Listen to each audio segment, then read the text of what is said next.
Brain food, random stimulation for the brain.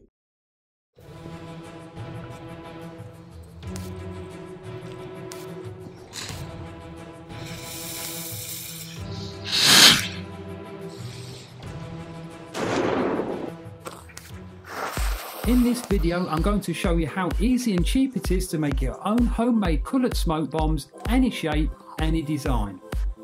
But the real secret to making these cool is to add a pull ring start system, just like I did in my Pokemon ball build last time. And I've perfected what I think is the most reliable and easy to build pull ring ignition system you're ever going to build. But you can also use the exact same pull start system for tripwire alarms or remote detonators. The only thing we're going to need for the pull start ignition are some extra long strike-on box safety matches like these and an elastic band. If we compare these to regular matches, you can see that they're not just longer, but they're thicker so they don't break so easily, and it's this extra thickness that we're going to exploit. Grab the two matches and cut them off about 1.5 to 1 3/4 inches from the match head. Now if you push the two matches together and there's a nice gap between the two heads like this, you're good to go. But if there's not, we can make one quite easily. If you haven't got a decent gap, take a craft knife or some sandpaper, and we're just going to shave off a very small slither of wood from around 1/2 inch from the middle of the match towards the head.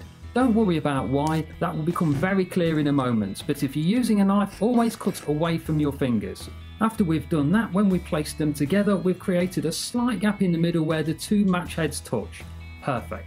Next we're going to cut the striker free from the box, and this is going to make up the other half of the ignition system. And even with only one small striker on a box like this, it'll give you 3 to 4 reusable igniters. Grab one of the striker strips and fold it in half so the phosphor sides face outwards. Using a pin or a sharp point, make a hole a short way down from the edge of the fold. This allows you to poke a thread or hear some thin electrical wire through so we can attach whatever we like to it later on. Now if we slip the striker between the two faces of the match like this, it's all starting to come together. All we need to do now is wrap an elastic band around the bottom half of the matches nice and tightly. And if you go around multiple times, not only does it supply pinch pressure on the striker, but it holds both matches firmly in place. The beauty of this is that you have such a simple narrow ignition system with double redundancy built in. If for some reason one match doesn't strike, the other will, and because the striker is pulled clear, you can use it multiple times as long as you don't throw it away. Attaching the fuse is simple. These can be homemade or visco fuse bought from the internet like me.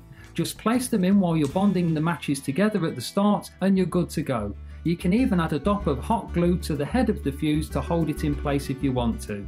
Or if binding the fuse into the elastic band is too tricky, just glue it onto the match last of all. If you need a fuse alternative or an upgrade, try using some indoor sparklers and use those, but be careful, they burn very hot. These are coloured smoke pellets bought from the internet, and they cost me between $1 and $2 each, which makes them the cheapest and simplest way to make a coloured smoke bomb.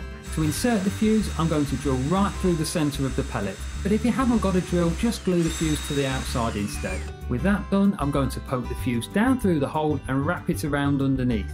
Now grab some kitchen foil, cut it into a square and fold it double. Wrapping this around the pellet now holds everything in place and shields whatever you place it in from the heat when it goes off.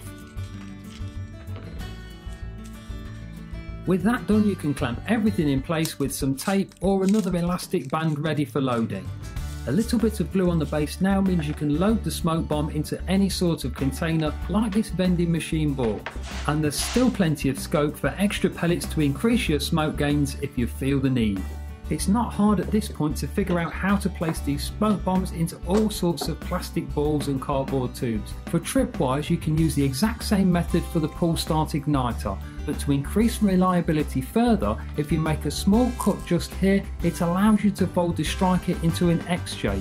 A little bit of hot glue holds everything tightly in place when cool. That final hack stops the striker accidentally sliding out sideways, even though the standard system I tested proved to be very reliable indeed.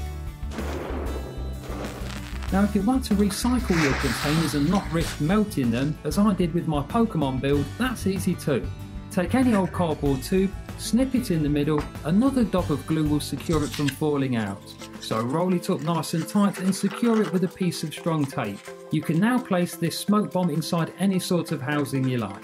You can even wrap extra foil around it for added heat protection. Lastly, the Pokemon button slides down until it finds a kink in the wire acting as a stop. As a final touch, a miniature ring pull is formed from the wire to hold everything in place. Well, there you go. That's how to make cheap coloured smoke bombs connected to reliable pull start igniters and simple tripwires. Please like, share and subscribe for more videos in the future. Thanks for watching.